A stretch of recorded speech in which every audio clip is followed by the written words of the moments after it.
3 tips on how to incorporate the outdoors in your homeschool and how to start a hiking meetup. It's a great way to make new friends and to experience the outdoors through the eyes and wonder of your children. Also, it's a great way to get kids off their screens and exploring the real world around them. So let's dive in. Hello, everyone. My name is Susan Martin. I am the founder of Homeschooling Haven. I'm a homeschool coach, and I was homeschooled for most of my education. Now I am in my 8th year of homeschooling my kiddos. We have a blended family with 5 kids, ages 19 to 1, and everything in between. So I'm right there in the thick of it with you. I didn't always love the outdoors. Growing up, we lived in the country. My parents have a beautiful farm in the middle of a national forest, and we had 160 acres at our disposal, surrounded by Forest Service land. So we had trees and hills and all kinds of country to play in. And we did that, my siblings and I, growing up. We built forts. We rock climbed. We did all kinds of fun things outside, just in our own backyard. But as a teenager, I fell in love with books, which isn't a bad thing. I became quite a bookworm, and my siblings will tell you that they had to pull me away from my books to go play outside with them at some point. So as an adult with my own kids, I had to learn to fall in love with the outdoors. And that has been an absolute joy and a pleasure to learn to explore the outside and see the wonder through their eyes. Now I'm an American Heritage Girls Troop Coordinator, and so I lead a troop of about 25 girls, and we do all kinds of outdoorsy things. We go camping, we go hiking, and the girls get to earn badges along the way. And in fact, tomorrow morning, my teenage girls from our troop, including my daughter and I, are packing up and heading to Yellowstone and Boise, Idaho for a big multi-troop summer adventure camp. And so we're really, really excited. Yellowstone has been on my bucket list for a lot of years, and we're really excited to experience that together. There are so many benefits to spending more time outside. The first and obvious one is health benefits. More vitamin D means healthier skin, healthier moods, fresh air. We know there's so many great health benefits from spending time outside. The other benefit that I see is it helps get your kids off screens. Now, this is a topic that can be a little bit touchy, but it's definitely one that I see a lot of homeschoolers struggling with, and me too. It is so hard to get our kids off the screens, and screen addiction is a real thing. So one of the best things you can do is provide something else to do. Rather than just restricting and saying no screens, let's give our kids something else to do instead. And engaging the outdoors is really the best alternative, in my opinion, because then they're engaging in the real world and they're discovering and exploring real things in their own backyard. And that experiential understanding of the world around them is so much more valuable than anything they're going to learn on a screen. The third benefit that I think is a really big one is the bonding time with your family. So the outdoors isn't just for our kids, it's for us too, mamas.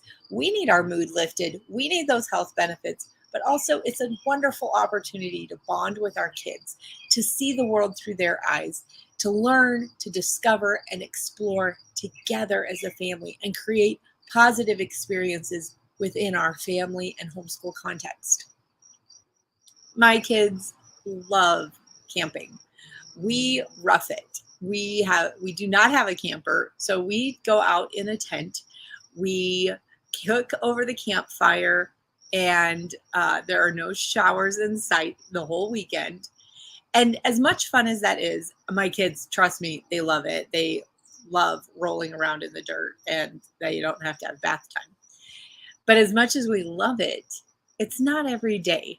And what I want to share with you today is some simple ways that you can incorporate the outdoors in your homeschool on a regular basis, on a daily basis, in any kind of weather. So this isn't a 10-day trip to Yellowstone. While that is amazing, that is not addressing getting outdoors the other 355 days of the year. So a few simple ideas I want to put in front of you that might start sparking your imagination and some ideas on how you can incorporate the outdoors into your homeschool is, first of all, just going on a nature walk.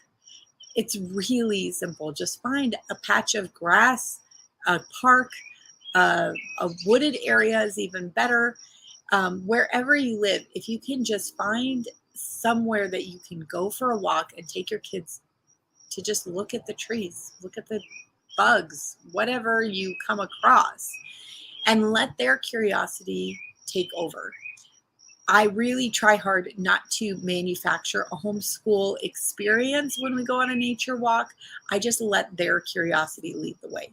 And my 5-year-old always has endless questions about the different insects and animals we see along the way. So it ends up being a little bit of a homeschool experience anyway, but I let that happen organically. And I feel like it's more memorable when it is organic and it's not me trying to force a moment to happen.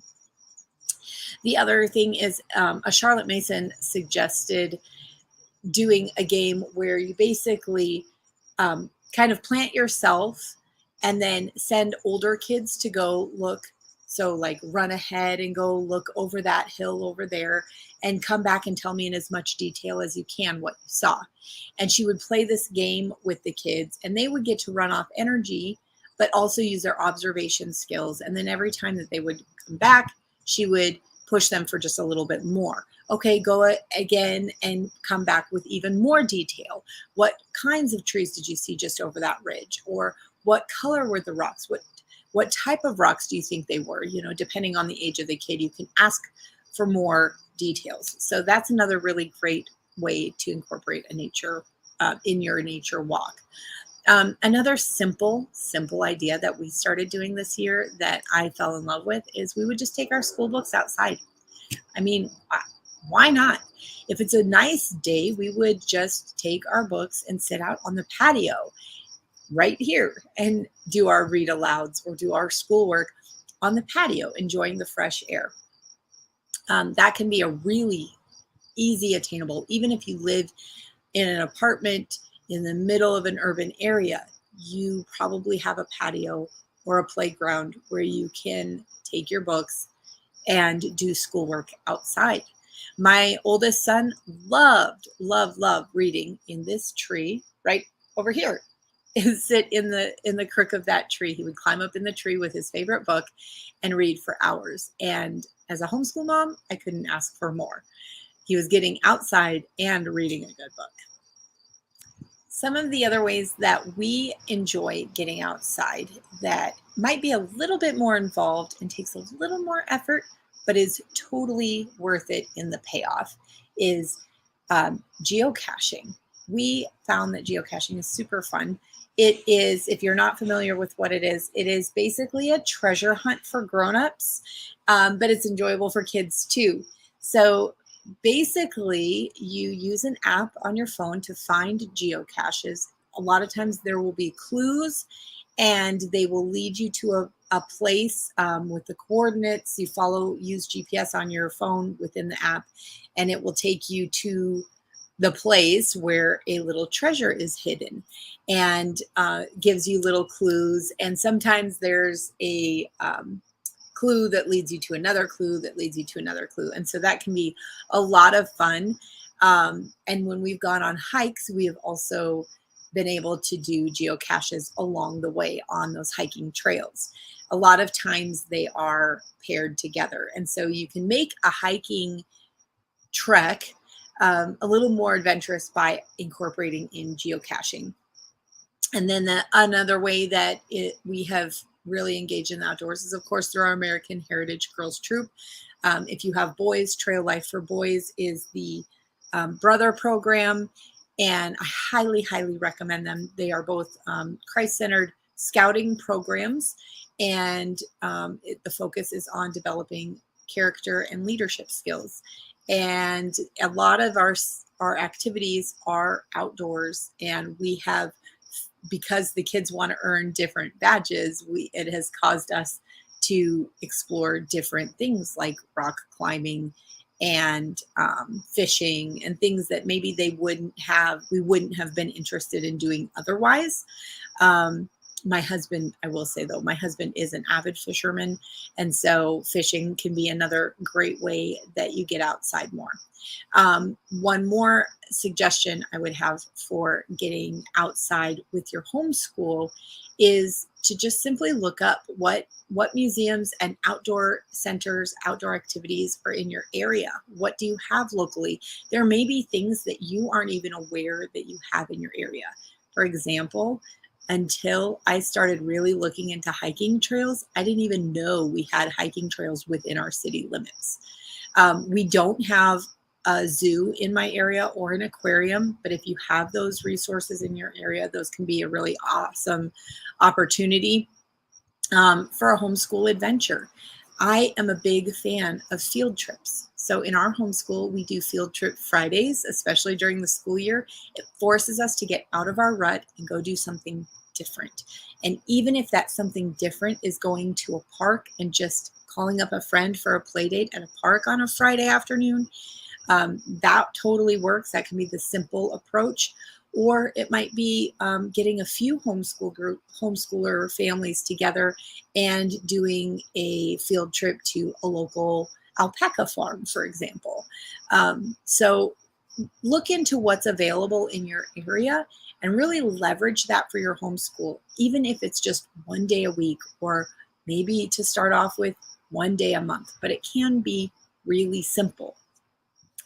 To get started on your outdoor adventures, there's just a few resources that I recommend. Of course, you can just simply go to a park or take your books outside. You don't need any resources or apps for that. But there are a few apps that I have found to be really helpful in our outdoor journey. Number one is the 1000 Hours Outside app. It has been a great way for us to track how many hours we're actually spending outside, and was very revealing to me how many hours we weren't spending outside. So even in just tracking our hours outside, we have started to spend more and more time outside, and it has been very helpful for that. The second app I recommend is All Trails. Super helpful if you're wanting to start hiking or see where the hiking trails are around you. Download the All Trails app. The free version has everything that you need to get started, to track your hikes, to see what kind of hikes are around you, and just the level of difficulty. So if you have shorter legs in your family, you can pick a hiking trail that is more approachable, or maybe a shorter one to start off with. And then, of course, the geocache app. I love the geocache app for geocaching. It uses your GPS and helps you find those little treasures, and it's been a lot of fun. I don't know how to geocache without it, to be honest. Okay, so if you're wanting to start a hiking meetup, it can be super simple. I think sometimes in our heads, we think it has to be this grandiose, overplanned thing, and it really, really doesn't. Starting a hiking meetup can simply be getting that All Trails app and calling up another friend that homeschools, and just go for a hike with your two families. And it can naturally and organically grow from there. To be honest, if you're doing a hiking group or a hiking meetup, you don't want a huge group, because then that's more people to keep track of. So ideally for me, when I've done hiking meetups, I like having 2 or 3, maybe 4 families together with all of our kids. And as homeschool families, most of us run with quite a few kids, so that can still be a pretty decent sized group. But we've had the most fun when it's just us and one other family or 2 other families. And the kids get to kind of play and explore together and create memories together. But it's not too many people to try to keep track of. Make sure you take water and hydrate, but otherwise it can be really, really simple. You can just set up a Friday afternoon and ask another homeschool family if they would join you to go on a hike, meet at the trailhead, and go for it. And if you want it to be a bigger thing, you can find your local Facebook group for your local homeschool area and see if anybody else is doing hiking meetups and jump in on that. But if no one is, feel free to start one. In the homeschool community, we need more people to start things and initiate things.